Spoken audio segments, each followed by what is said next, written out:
Il y a des saisons où tout semble s'effondrer autour de toi. Tu te demandes pourquoi les choses n'avancent pas, pourquoi les prières restent sans réponse, pourquoi les portes se ferment les unes après les autres. Peut-être que tu es justement dans une période comme celle-là. Une saison de lutte intérieure, de confusion, de silence.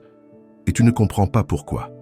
Tu regardes autour de toi et tu vois les autres avancer, sourire, réussir, pendant que toi, tu te bats juste pour tenir debout. Tu essaies de garder la foi, mais parfois, même cela devient un combat. Tu veux croire que Dieu est là, mais tu ne ressens plus sa présence comme avant. Tu ne vois plus sa main dans ton quotidien. Tu n'entends plus sa voix dans tes prières. Et pourtant, et si ce que tu vis n'était pas une punition? Et si ce que tu vis était un test? Beaucoup pensent que les épreuves sont un signe que Dieu les a abandonnés, mais c'est souvent le contraire. Dans la Bible, ceux que Dieu a le plus utilisés sont souvent ceux qu'il a d'abord testés. Job, Joseph, Moïse, David, chacun a traversé des moments d'isolement, d'incompréhension, d'attente interminable. Pas parce qu'ils avaient fait quelque chose de mal, pas parce qu'ils étaient faibles, mais parce que Dieu voulait les élever plus haut. Et avant d'élever, Dieu purifie, il façonne, il forge, il épure ce qui doit mourir pour faire naître ce qui doit vivre. Et toi, dans cette saison où tu ne comprends pas, as-tu déjà pensé que Dieu est en train de former ton cœur, que ce n'est pas un hasard si tu traverses cette douleur particulière, si tu es confronté à cette épreuve spécifique? Dieu ne permet jamais la souffrance sans y attacher une intention. Rien n'est laissé au hasard. Le feu que tu traverses aujourd'hui n'est pas destiné à te brûler, mais à te raffiner. Il révèle ce qu'il y a en toi. Il expose les fissures, les blessures, les choses cachées que Dieu veut guérir, transformer, purifier. Tu peux te sentir brisé, fatigué, vidé. Mais Dieu travaille dans le silence. Il agit là où tes yeux ne voient pas. Il construit là où tu crois que tout s'effondre. Regarde Abraham. Dieu lui avait promis une descendance aussi nombreuse que les étoiles. Pourtant, il a attendu des années, des décennies même. Et dans cette attente, Dieu ne l'avait pas oublié. Il le préparait. Il testait sa foi, sa fidélité, sa patience. Ce n'était pas cruel, c'était nécessaire, parce que ce qu'Abraham allait porter nécessitait une foi solide, un cœur mature, un esprit aligné avec le ciel. Et si ce que tu vis aujourd'hui, aussi difficile que ce soit, était justement cette saison de préparation? Et si Dieu voulait faire grandir en toi une foi qui ne dépend pas des circonstances, une foi qui continue d'aimer même quand elle ne comprend pas, une foi qui continue de marcher même dans l'obscurité? Ce genre de foi ne naît pas dans le confort, elle naît dans l'épreuve, elle grandit dans le feu, elle s'affermit dans les tempêtes. Ne te laisse pas tromper par le silence de Dieu. Ce n'est pas un signe de son absence. C'est souvent la preuve qu'il est en train de faire quelque chose de profond. Quand un professeur fait passer un test à ses élèves, il reste silencieux. Il observe, il évalue, il regarde comment l'élève réagit à ce qu'il a appris. C'est pareil avec Dieu. Le silence n'est pas un abandon. C'est un test. Un test pour voir si tu vas tenir bon, si tu vas continuer à lui faire confiance, même quand tu ne ressens rien, même quand tout te semble flou. Alors au lieu de demander à Dieu pourquoi il ne t'a pas encore délivré, pose-toi cette question. Qu'est-ce que Dieu veut me montrer à travers cette situation? Et si tu pouvais apprendre à voir tes douleurs comme des lieux de transformation? Et si tu réalisais que ton cœur en ce moment même est entre les mains du potier, façonné avec précision, modelé avec amour? Dieu ne gaspille jamais une épreuve. Ce que tu vis aujourd'hui servira demain. Et si ce n'est pas pour toi, ce sera pour quelqu'un que tu aideras, que tu encourageras, que tu relèveras grâce à ce que tu traverses aujourd'hui. Quand on traverse une saison de douleur, l'une des premières choses que l'ennemi essaye de faire, c'est de nous faire douter de notre identité. Il insinue que si nous souffrons, c'est que nous avons échoué. Que si Dieu nous aimait vraiment, il n'aurait pas permis cela. Il nous murmure que nous sommes seuls, oubliés, que notre foi est vaine. Mais écoute bien, le test n'est pas la preuve que tu es abandonné, c'est la preuve que tu es choisi. Dieu ne perd pas son temps à tester ceux qu'il ne veut pas utiliser. S'il t'éprouve, c'est qu'il veut te faire passer à un autre niveau. C'est qu'il a vu en toi un potentiel que tu ignores peut-être encore. Il veut que tu sois prêt. Regarde Joseph.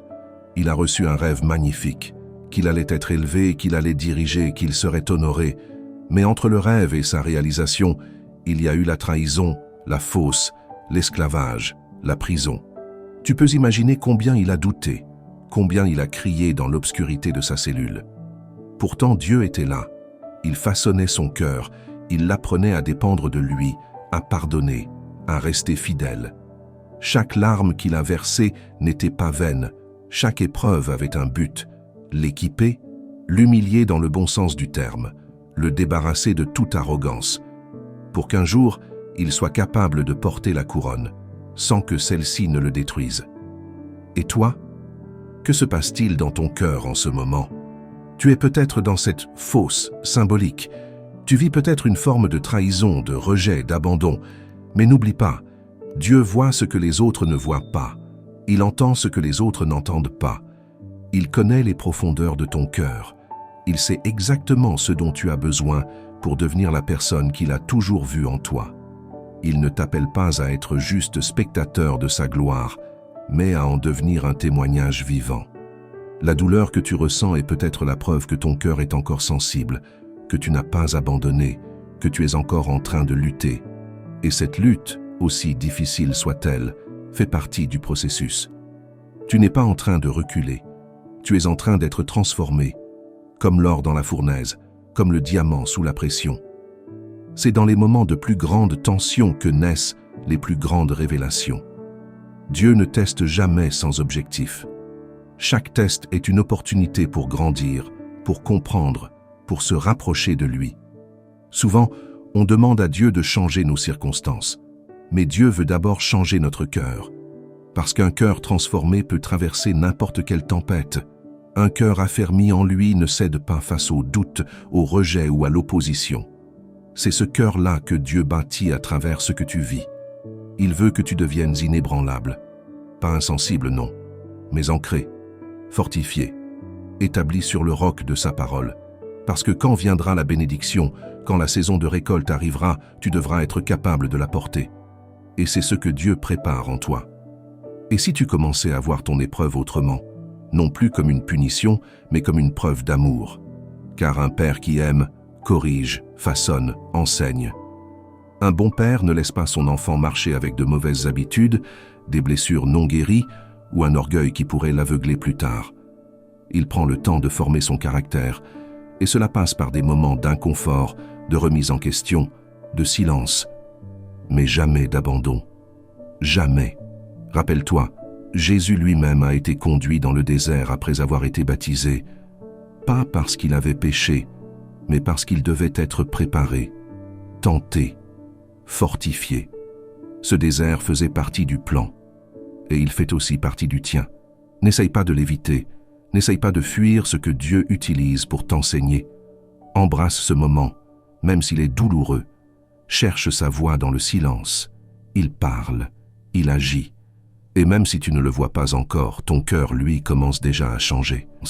Le problème, c'est que dans nos sociétés modernes, on nous a appris à éviter la douleur à tout prix, à rechercher le confort immédiat, les réponses instantanées, les solutions rapides. Mais Dieu n'est pas pressé. Il ne travaille pas dans l'urgence comme nous. Il prend le temps de creuser en profondeur, d'arracher ce qui doit être enlevé, de rebâtir ce qui doit être restauré.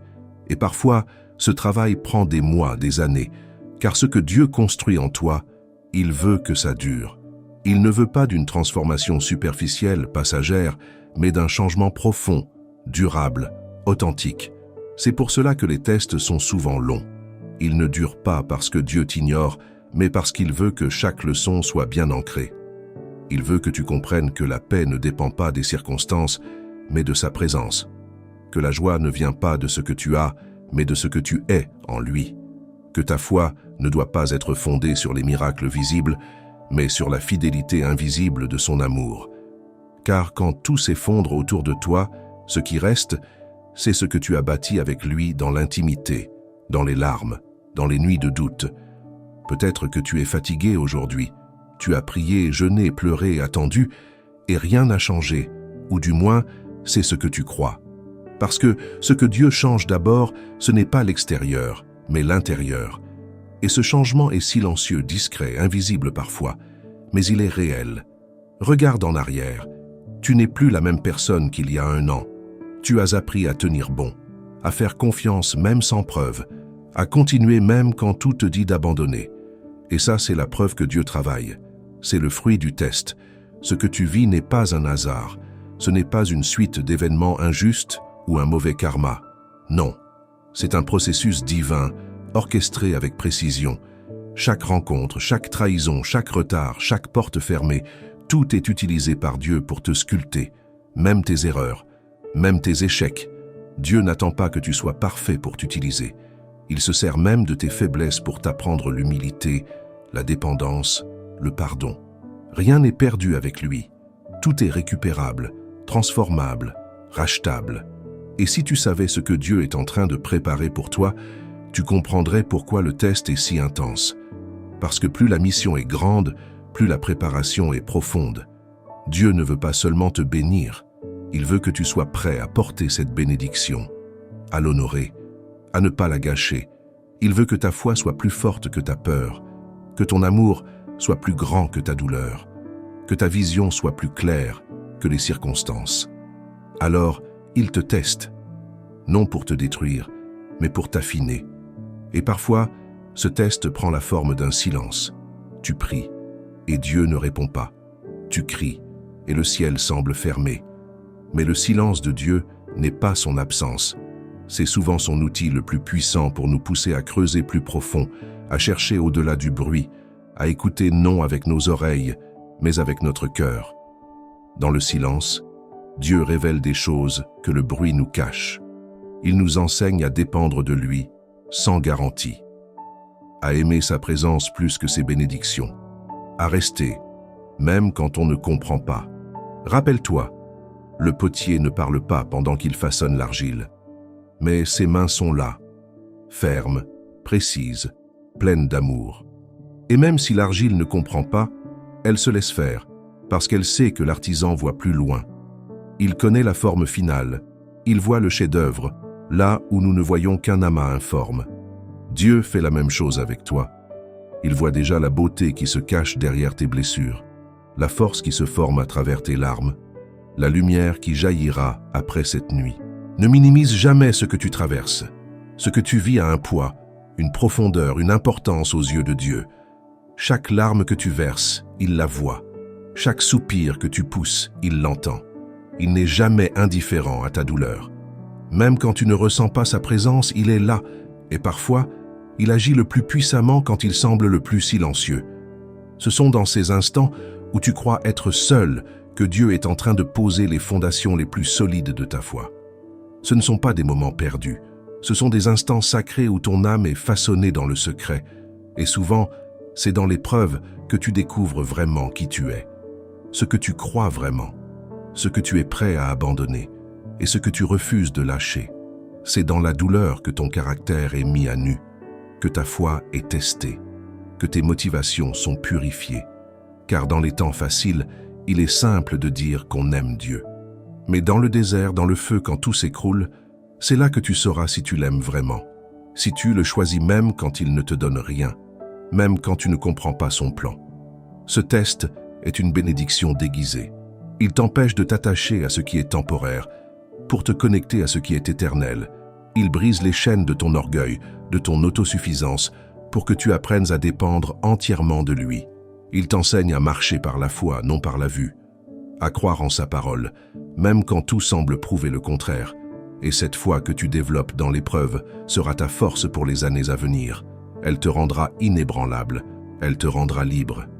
Tu n'es pas en train de perdre du temps, tu es en train d'être formé, affiné, transformé. Même si personne ne le voit, même si personne ne comprend, Dieu sait. Et quand le moment sera venu, il révélera ce qu'il a fait en toi. Il te montrera pourquoi il a permis ces retards, ces silences, ces douleurs. Et tu diras, si je n'étais pas passé par là, je ne serais pas devenu celui que je suis aujourd'hui. Tu le remercieras même pour les larmes, pour les nuits blanches, pour les saisons de solitude, parce que tu comprendras que c'est dans ces moments-là que ton cœur s'est rapproché du sien. Et puis, n'oublie jamais ceci, Jésus lui-même a été testé. dans le désert, pendant 40 jours. Il a connu la faim, la tentation, le doute. Il a été trahi, rejeté, incompris. Sur la croix, il a crié « Mon Dieu, pourquoi m'as-tu abandonné ?» Il sait ce que tu ressens, il comprend ce que tu vis. Et parce qu'il a traversé l'épreuve, il peut t'aider à traverser la tienne. Il ne te juge pas dans ta faiblesse, il t'accompagne, il t'élève, il prie pour toi, pour que ta foi ne défaille pas. Même dans tes pires moments, il est ton intercesseur fidèle. Le test que tu vis n'est pas la fin de ton histoire, c'est le commencement d'une œuvre plus grande, une préparation pour des choses que tu n'imagines même pas encore. Peut-être que tu ne vois qu'un désert maintenant, mais Dieu prépare une terre promise. Tu vois une épreuve, il voit une promotion. Tu ressens la douleur, il voit la naissance d'une foi inébranlable. Tu vis un vide, il t'ouvre à une plénitude que rien de ce monde ne pourra jamais te donner. Alors ne te décourage pas, l'histoire n'est pas finie. Dieu écrit encore, et chaque chapitre difficile prépare la gloire à venir. Lorsque tout semble s'écrouler autour de toi, que chaque porte se ferme, que chaque réponse tarde à venir, tu pourrais penser que Dieu t'a oublié. Mais c'est là que la foi authentique prend racine. Une foi qui ne dépend pas des circonstances, mais de la nature même de Dieu. Une foi qui choisit de lui faire confiance même dans l'obscurité la plus totale. Cette foi, précieuse comme l'or, ne se forge pas dans la facilité. Elle naît dans le creuset de la souffrance, dans les larmes versées en silence, dans les combats intérieurs que personne ne voit. Et Dieu la voit, lui. Il l'honore. Il l'utilise pour transformer ton cœur, pour le rendre semblable au sien. Dans ces moments de test, tu peux ressentir une grande solitude, l'impression que personne ne te comprend vraiment, que même Dieu est silencieux. Mais n'oublie jamais que c'est dans le silence que les racines s'enfoncent le plus profondément. C'est dans le cachet que Dieu fait grandir les plus grandes destinées. Les graines ne germent pas en plein soleil. Elles poussent dans l'obscurité de la terre. De même, ton appel, ta mission, ta véritable identité spirituelle grandissent dans ces lieux cachés. Dans les saisons d'épreuve où tu apprends à lui dire « Même si je ne comprends pas, je te fais confiance ». Et souvent, les tests les plus difficiles sont ceux qui ne se voient pas. Ce ne sont pas toujours les crises extérieures, mais les luttes internes. Quand tu dois pardonner alors que tu as été profondément blessé, quand tu dois continuer à aimer malgré le rejet, quand tu dois rester fidèle alors que tu n'en as plus la force. Ces batailles secrètes sont les plus nobles, car elles sont livrées devant Dieu seul. Et c'est dans ces moments que ton cœur est véritablement éprouvé, raffiné comme l'or au feu.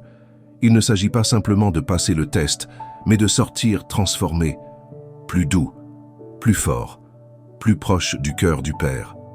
Ce que Dieu cherche, ce n'est pas une performance parfaite, c'est une fidélité constante. Il ne t'appelle pas à tout réussir, mais à rester attaché à lui, coûte que coûte. Il sait que tu tomberas parfois, que tu douteras, que tu pleureras. Mais il veut voir si, malgré tout, tu choisis de te relever. Si tu continues à venir à lui, même avec ton cœur brisé, car c'est ce cœur humble et contrit qu'il ne méprise jamais. Il ne cherche pas des héros sans faille, mais des enfants qui lui ouvrent leur cœur même dans leur fragilité. Et peut-être que tu ne vois aucun fruit, aucune récompense, aucune percée pour l'instant. Mais sache ceci, rien de ce que tu vis n'est perdu. Chaque pas dans la foi est noté dans les cieux. Chaque moment où tu as choisi le bien, alors que le mal semblait plus facile, est une victoire. Chaque instant où tu as dit non à la peur, à l'amertume, à la colère, pour dire oui à l'amour, à la paix, à la confiance, Dieu l'a vu, et il prépare une récolte au centuple. Il ne tarde pas comme certains le pensent. Il travaille, même dans l'attente. Il te prépare, même dans l'apparente stagnation. Alors, au lieu de fuir l'épreuve, embrasse-la comme une occasion de croissance. Ne cherche pas simplement à en sortir, mais demande-toi, « Seigneur, que veux-tu m'enseigner ici? Que cherches-tu à transformer en moi ?» Car l'objectif de Dieu n'est pas de te faire souffrir, mais de te sanctifier, de te libérer de ce qui t'empêche de vivre pleinement en lui. Et parfois, le feu de l'épreuve est la seule chose capable de briser les chaînes invisibles, celles que même toi tu ne voyais pas. Tu vois, le test ne consiste pas seulement à traverser l'épreuve, mais à découvrir qui tu deviens en la traversant. Chaque douleur, chaque retard, chaque injustice est une invitation à choisir entre l'amertume et la maturité, entre le ressentiment et la résilience. Et le choix que tu fais façonne ton caractère spirituel bien plus que tu ne l'imagines. Dieu ne te teste pas pour t'humilier, mais pour révéler ce qu'il a déposé en toi. Il t'amène à un point où tu ne peux plus t'appuyer sur tes propres forces, où tu dois te reposer entièrement sur sa grâce. C'est là que la transformation commence vraiment, là que tu deviens un instrument entre ses mains. Car il y a des dimensions de ta foi que tu ne peux découvrir que dans le feu, des profondeurs de prière que tu n'atteins que lorsque tu n'as plus d'autre refuge que sa présence, des révélations sur toi-même, sur les autres, sur Dieu, qui ne se dévoilent que lorsque tout ce que tu croyais solide commence à vaciller. Et dans ce moment précis, si tu ouvres ton cœur, tu verras que Dieu n'est pas loin. Il est dans les larmes, dans les silences, dans les soupirs. Il est là, non pas comme un spectateur, mais comme un père qui te façonne avec tendresse. Tu pourrais te demander pourquoi certaines épreuves durent aussi longtemps. Pourquoi Dieu ne t'en délivre pas tout de suite. Mais il sait que certaines choses en toi ne peuvent être changées qu'avec du temps. Il ne veut pas seulement arranger ta situation extérieure, il veut guérir ton monde intérieur. Il veut te libérer de tes peurs profondes, de tes blessures cachées, de tes fausses croyances. Il veut faire de toi quelqu'un qui ne vacille plus selon les saisons, mais qui demeure ferme, enraciné en lui. Quelqu'un de solide, capable d'aimer même dans la douleur, de pardonner même dans l'injustice, de croire même dans l'attente. Et c'est souvent dans ces saisons que tu découvres une autre facette de Dieu. Pas seulement le Dieu qui fait des miracles, mais le Dieu qui reste avec toi quand le miracle tarde. Le Dieu qui ne répond pas toujours par des actes visibles, mais qui te parle dans le secret de ton cœur. Le Dieu qui marche avec toi dans la vallée, qui porte tes fardeaux, qui essuie tes larmes. Ce Dieu-là devient ton rocher, ton abri, ton ami fidèle. Et cette intimité avec lui, rien ni personne ne peut te l'enlever. Le test, parfois, c'est aussi de garder ton cœur pur, alors que le monde autour de toi devient de plus en plus dur. De continuer à faire le bien, alors que le mal semble triompher. De rester fidèle à ce que Dieu t'a dit, même quand tout te pousse à abandonner. Mais à chaque fois que tu choisis la lumière, tu brilles. Tu résistes aux ténèbres. Tu deviens un témoignage vivant de l'amour et de la puissance de Dieu. Et même si personne ne le voit, même si tu n'as pas d'applaudissements, Dieu te regarde et il dit « Voilà mon enfant, je suis fier de toi. » Car le test, ce n'est pas un examen à réussir devant les hommes, c'est un chemin de transformation devant Dieu. Il n'y a pas de notes, pas de classement, pas de compétition. Il y a juste une invitation à lui faire confiance, à te laisser modeler, à devenir qui tu es vraiment en Christ. Et ce que tu gagnes dans cette saison, personne ne pourra jamais te le voler, pas même les tempêtes à venir, car tu auras bâti ta vie non sur le sable des émotions, mais sur le roc de la foi. Alors oui, ce que tu vis aujourd'hui peut sembler lourd, incompréhensible, injuste, mais si tu pouvais voir avec les yeux de Dieu, tu comprendrais que tout cela n'est pas une fin, mais une fondation. Il ne t'a pas oublié, il ne t'a pas abandonné, il t'équipe. Il façonne en toi une force que les tempêtes ne pourront briser. Il t'apprend à dépendre non pas de ce qui est visible, mais de ce qui est éternel. Il t'entraîne à marcher non pas par la vue, mais par la foi. Et cette foi, une fois éprouvée, devient plus précieuse que l'or, plus solide que l'acier, plus belle que tout ce que tu aurais pu imaginer sans passer par cette vallée. Tu ne sors jamais d'un test avec les mains vides, même si tu perds certaines choses sur le chemin, même si tu laisses des morceaux de toi dans la bataille. Tu reviens avec des trésors invisibles, une maturité que rien ne peut t'enlever, une paix qui ne dépend plus des circonstances, une foi profonde, enracinée dans la fidélité de Dieu, et surtout un cœur transformé, un cœur qui sait aimer plus fort, pardonner plus vite, espérer plus haut, un cœur qui bat au rythme du ciel, même quand la terre tremble. Et ce cœur-là, Dieu le chérit, il l'utilise, il l'envoie. Car ceux qui ont été brisés deviennent souvent les guérisseurs des autres. Ceux qui ont marché dans la nuit savent guider ceux qui s'y perdent. Ceux qui ont entendu Dieu dans le silence savent reconnaître sa voix dans le tumulte. C'est pour cela que l'épreuve que tu vis n'est jamais vaine. Elle t'aligne avec ta mission. Elle affine ton regard. Elle aiguise ta compassion. Elle t'ouvre les yeux sur la douleur des autres. Elle t'ancre dans l'humilité, cette porte par laquelle Dieu accomplit ses plus grandes œuvres. Alors si aujourd'hui tu te sens perdu, découragé, épuisé, souviens-toi, tu es en train d'être façonné, tu es en train d'être préparé. Ce n'est pas une punition, c'est une formation. Pas une fin, mais un début. Et si tu restes fidèle, si tu continues d'avancer même à petits pas, même les larmes aux yeux, tu verras un jour la beauté que Dieu aura tirée de tes cendres. Tu regarderas en arrière et tu comprendras que chaque étape, même la plus sombre, avait un sens, qu'aucune douleur n'a été gaspillée, que chaque soupir a été entendu. Dieu est en train d'écrire une histoire avec ta vie. Une histoire qui dépasse les apparences, qui transcende la souffrance, qui éclaire les autres. Et cette histoire commence là où tu es, avec ce que tu vis maintenant. Ne méprise pas le test, n'abandonne pas dans la vallée, ne perds pas espoir en chemin. Car le Dieu qui t'a permis d'entrer dans cette saison est aussi celui qui t'en fera sortir plus fort, plus sage, plus proche de lui. Et un jour, tu témoigneras. Tu diras à quelqu'un d'autre, « J'y suis passé, j'ai douté, j'ai pleuré, mais j'ai tenu, et Dieu m'a relevé. » Ce jour viendra. Mais en attendant, reste confiant. Le potier ne quitte jamais l'atelier pendant qu'il façonne l'argile. Il est là, avec toi, jusqu'à la fin.